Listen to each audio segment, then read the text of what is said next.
everybody. Welcome back to our series on the 60s and 70s horror film and fashion. Now, today we're going to be featuring the film Eyes Without a Face. I'm Ashley, lover of all things 60s and 70s, film, horror films especially, fashion, music, and everything in between. And I am so excited today to share one of my favorite films from the horror genre of the 60s, and that is Eyes Without a Face. The movie itself was filmed in 1960, so the beginning of the era, and you can really see that in all of the fashion choices within the film. So I'm excited to not only talk about that, but talk about how amazing this horror film is and how much of a difference it was from the films of the 50s. Okay, so what is the film about? The film follows a plastic surgeon and his daughter. And I know that sounds not very horror film-esque, but just wait. The thing is that his daughter and himself were in a car accident. In the car accident, it left his daughter with a face that's very disfigured. And she just doesn't really have a face. Let's put it that way. You'll have to watch the movie to see that. And what is happening is that the doctor himself and his secretary are starting to abduct girls. And there's a series of missing girls. And what happens here is that you realize that his daughter is one of the missing girls. Yes, he's kind of had this whole plot that his daughter passed away in the car accident and is secretly hiding her in his home. So what's happening is the reason they're abducting girls is so they can put a new face on his daughter. So as they're abducting these girls, it's getting word around town that there are all of these abductions happening, which causes a lot of fear and a lot of interest of the police. Now, they do try to give her a new face with one of the girls they do abduct. And what ends up happening is that face doesn't exactly take to hers. Then you see more of the face being disfigured. And the special effects in this movie for the time are incredible, down to the surgery scenes and also the face deteriorating as time goes on. And it really ends in this really beautiful way and different in most horror films. What you find is that the true monster is not those old classic 50s monsters that we saw in the past, but the true monster can be a human. And that monster was the father, abducting girls, taking their faces, and trying to make a new face for his daughter. All in all, trying to get fame over what he's been doing. And he's in it all for himself and doesn't care about the death of all these innocent women. And he gets his own in the very end. And it kind of is, I know it sounds bad, awesome the way that it happens. His daughter, Christine, that doesn't have a face, decides to take things into her own hands.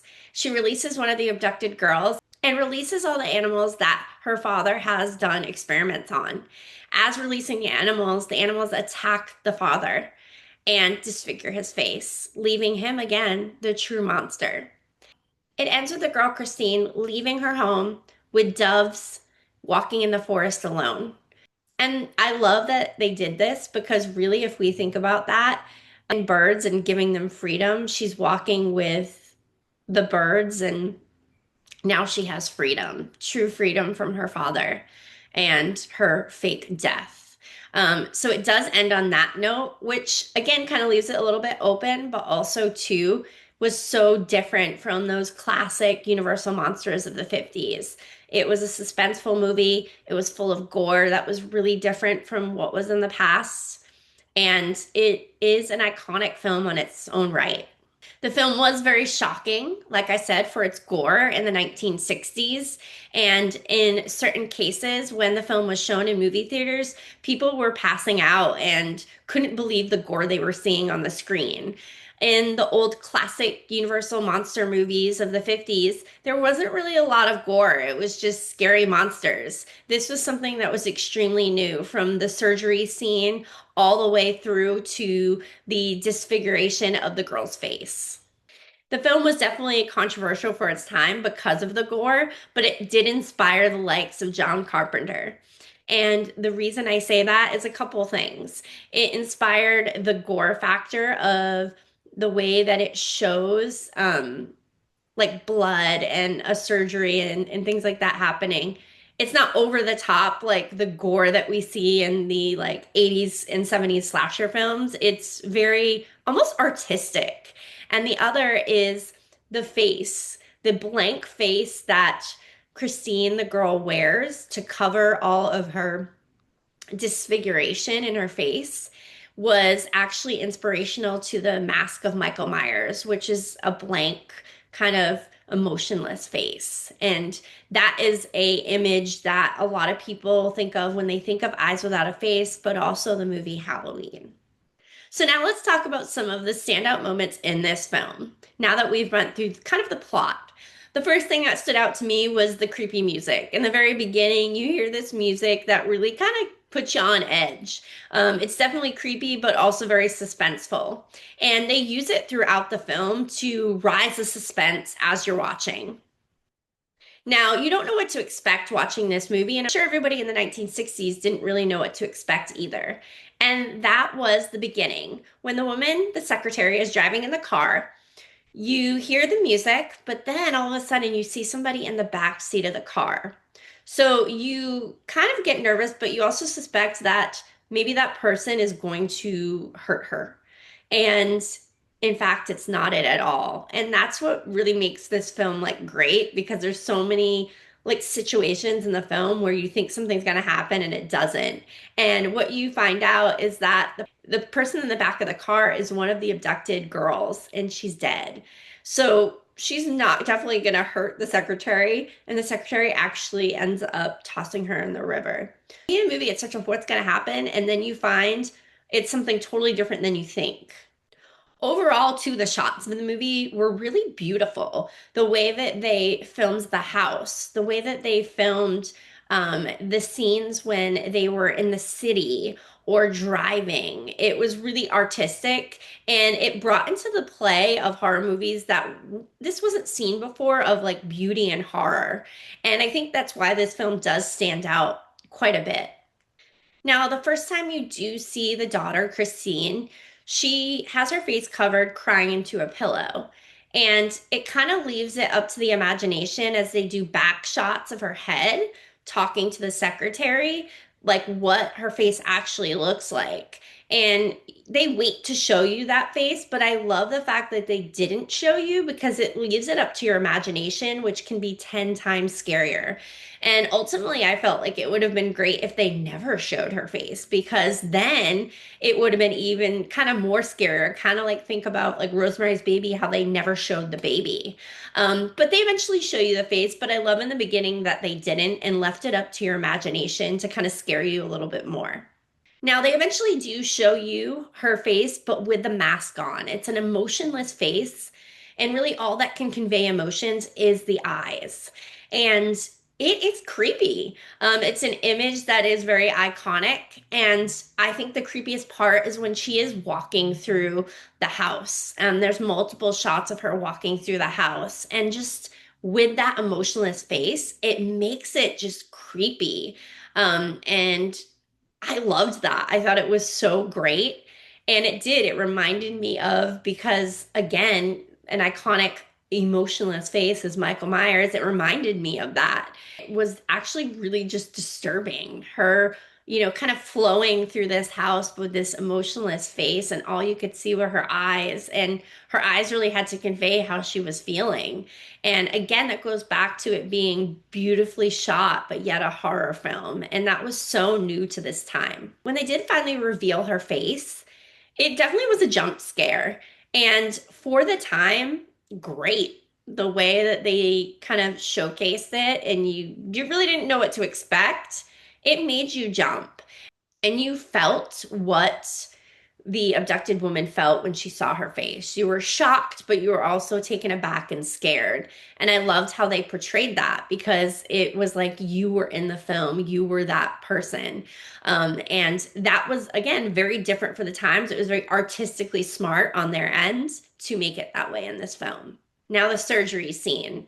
Again, for the time, this was something that had never been seen before. The gore of it, also just how it was done for 1960. It was amazing. And I can only imagine how controversial it was to see something like this on a movie screen, and also how people had never seen such gore and were getting sick from it and passing out. And this happened again later on as the gore level went up. It happened in the 70s when The Exorcist came out. People were like screaming, leaving the theater. They were passing out, they were getting sick. So as time went on, this kind of escalated the way gore went into films.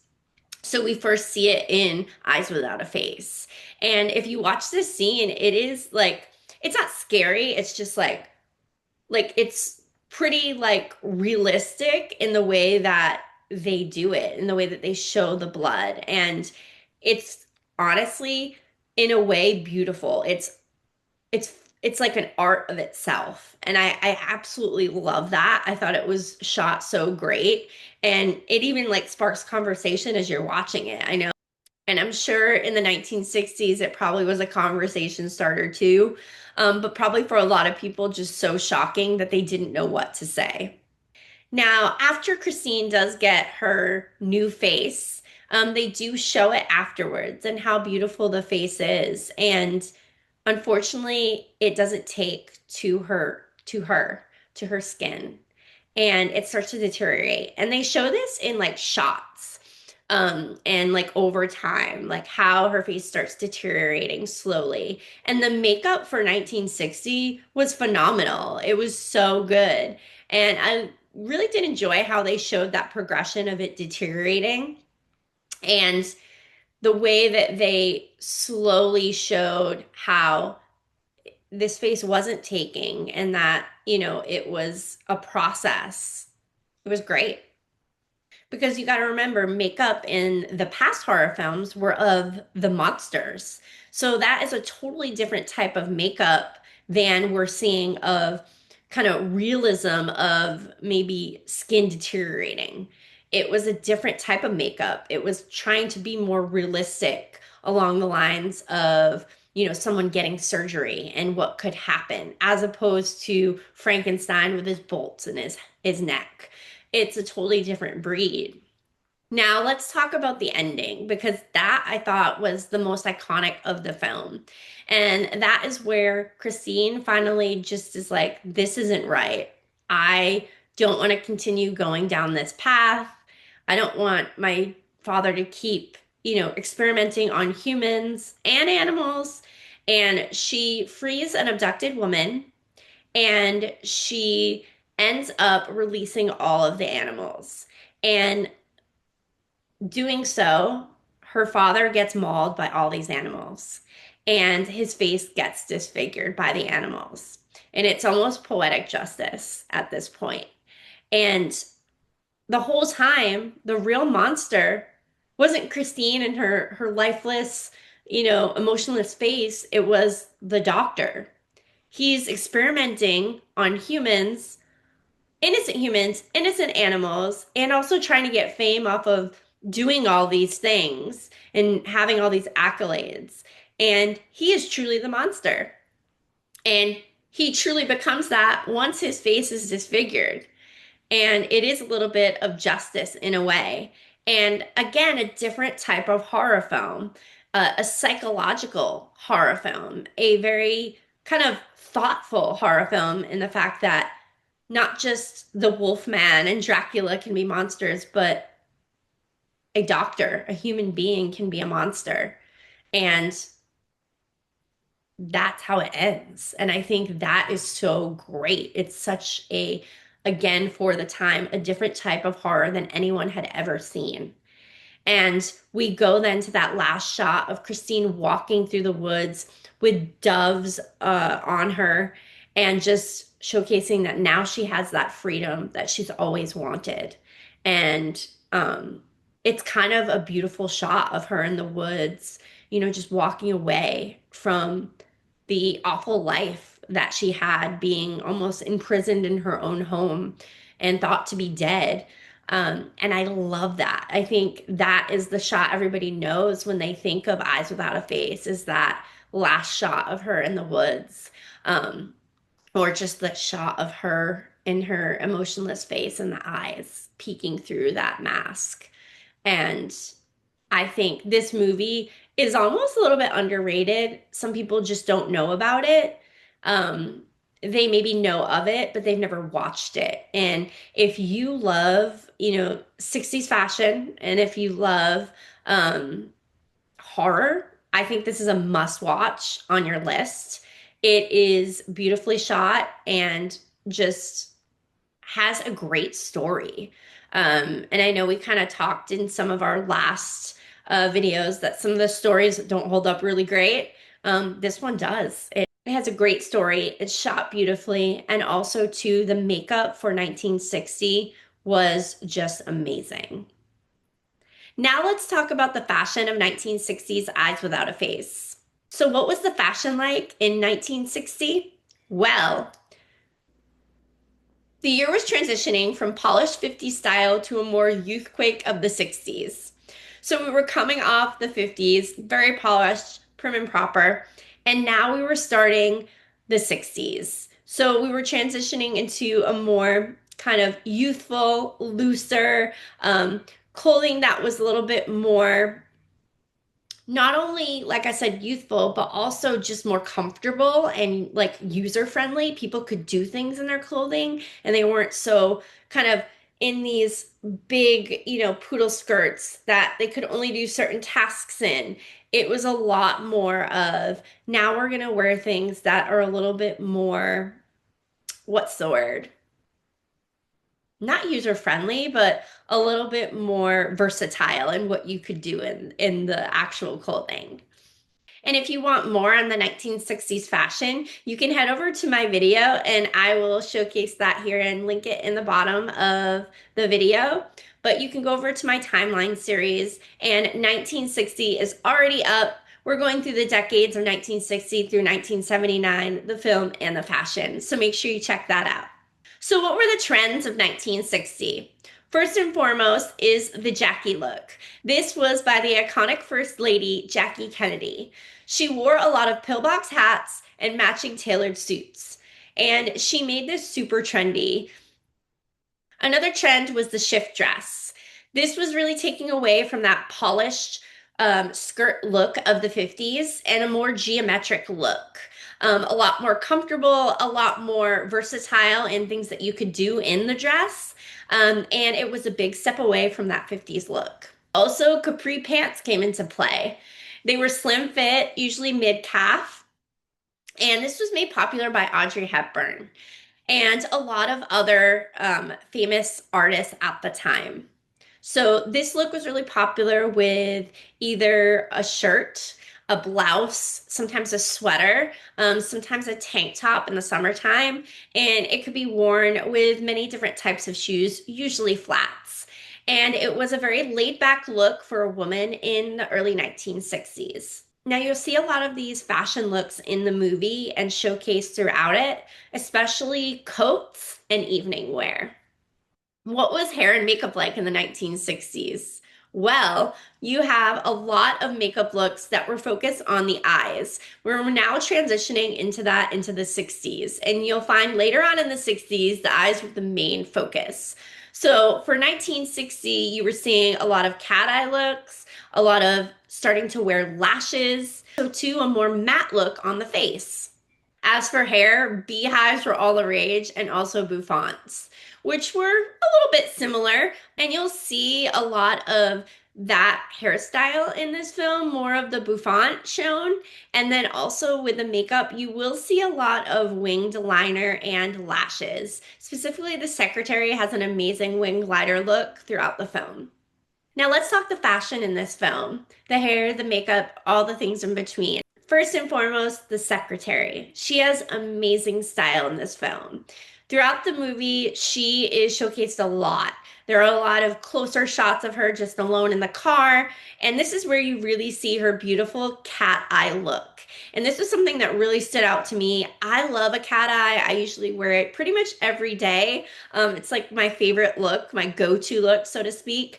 And this is something done really great on the secretary throughout the movie. It draws attention to her eyes, which if you take a look at this movie, a big like attention draw is to the eyes with Christine with her mask and then the different characters. Just they showcase so much emotion with their eyes in this film.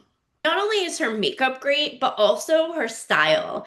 In the first scene, we do see, in the first couple of scenes, actually, we do see her with a handkerchief around her head. And that was big part of style in the 1960s. And I love that look, especially because you know it's to help protect the beautiful bouffant hairstyle she has underneath. And honestly, I'm not gonna lie, I feel like we should do that more. If you have a good hairstyle, you don't want to ruin it. So why not get a handkerchief or a scarf and put it on your head? She also wears this beautiful pearl necklace. It's really big and bulky. You do find out that the reason she does wear it is because it's to hide a scar because the doctor had actually given her a new face. So that's something that kind of like you don't realize until later in the film. But it's beautiful. And pearls were very, very popular in the 1960s to wear with pretty much every outfit that you could think of. And it really dressed an outfit up. Also, she has beautiful coats in this movie. And there are a lot of beautiful coats throughout this movie. And there are many different coats in this film. From the second victim, she has this amazing like leather coat that's cinched at the waist and has a hood. And she has this beautiful patterned scarf underneath. And it's just a really iconic 1960s look. And throughout the movie, you do see a lot of people walking about the city in coats and outerwear. And a lot of it has a beautiful silhouette, the way these coats moved. Very much like a pea coat, cinched at the waist and then goes out. And you see a ton of that throughout the film. And that was one thing that I kept noticing and being like, I need to get more coats like this. I do have a pea coat, but I definitely would love that beautiful leather cinched waist with the hood coat. I thought that was just iconic. And like I said, there were a lot of coats and nightwear in this film. And something that very much stood out to me was Christine's house coat in the very beginning as she's walking through the house. It is beautiful. And in the 1960s, those were very popular. House coats were just very popular to wear. And I've talked about this in a lot of other videos. A lot of the nightwear were just beautiful. They were pretty. And, you know, nowadays people maybe don't wear things like that as evening wear. They just wear maybe a pair of like sweatpants and a hoodie. And again, I'm not judging anyone. I do it, but I think it is so beautiful the way that all of these nightgowns and robes were worn. And I think it just makes you feel pretty going to bed. And those are things that I definitely have that I in my mind that I want in my vintage wardrobe. The second nightgown of Christine's that you see is when she is downstairs in the room that they do the surgeries in, and she's wearing this beautiful long nightgown. It has ribbons in the front. It's so beautiful, and I absolutely love it. Like that's one thing I would love to find a house coat like that. I found the very textured like quilted house coats, but I've never found one with bows like that. And I think that was such a beautiful choice because again, it's that combination of horror and beauty. And she is wearing this beautiful house coat all while wearing this emotionless mask on her face. I do wish in this film they had a little bit more of a showcase of like 1960s fashion, not just like coats and nightgowns. I wish there was more like evening wear and everyday wear. There were a couple of scenes with that, maybe like one or two, but for the most part, it really was a lot of coats and a lot of nightgowns and robes, which they were great and a great depiction of 1960s fashion. But I just wish there was a little bit more because I just love looking at that. But overall, beautiful, beautiful fashion in this movie and really showcases the time. So if you love, you know, fashion in the 1960s, especially the early 1960s, you would absolutely love watching this film. Now, overall, this film was a different type of horror. It brought beauty into the horror world and also the thought that the true monster can be a human himself. It can be a doctor, it can be a father. And that I think is what really kind of took people aback by this film. Not only that, but the gore. And that was something that was new to a horror film. They were used to just seeing like monsters run around and chasing people. They weren't used to seeing like blood and deterioration of faces and things that could be kind of realistic. And I think that was a shock for the system of a lot of people in the 1960s. And it holds up today. The story itself is amazing. It just showcases how, somebody that really you think maybe is like a person that has good morals because they're a doctor, they're a father, all these things can actually be truly evil. And the spin at the end again of making the monster himself a true monster by having his face disfigured, I thought was iconic. And the image of Christine walking away into freedom, it's beautiful. It's shot so well. And if you love, that 60s, 70s fashion, a great movie because it does showcase a lot of 60s fashion, but also it's just an iconic horror movie that I think maybe a lot of people haven't either seen or really like thought about. And it's something that is one of the great horror movies of the 1960s. So make sure that if you haven't seen it, you check it out. I know there was a lot of spoilers in this, but it kind of gives you something going into it, or if maybe you were thinking about watching it, you can now go watch it. And coming soon, we're going to have our next video next week. It'll be from the 70s. I'm trying to do 60s, 70s, and just mix it up a little bit for everybody out there. And of course, make sure you subscribe, you like, and you share. And thank you for watching. If you do watch, I appreciate it so much. It means so much to me. And I am excited to just make more videos. And if you haven't, this is a 1960s film. Make sure you check out the 1960s Timeline series that talks about all of the fashion in 1960, but also the top horror movies of 1960. And you might just see Eyes Without a Face on that list. Until next time, I'll see you.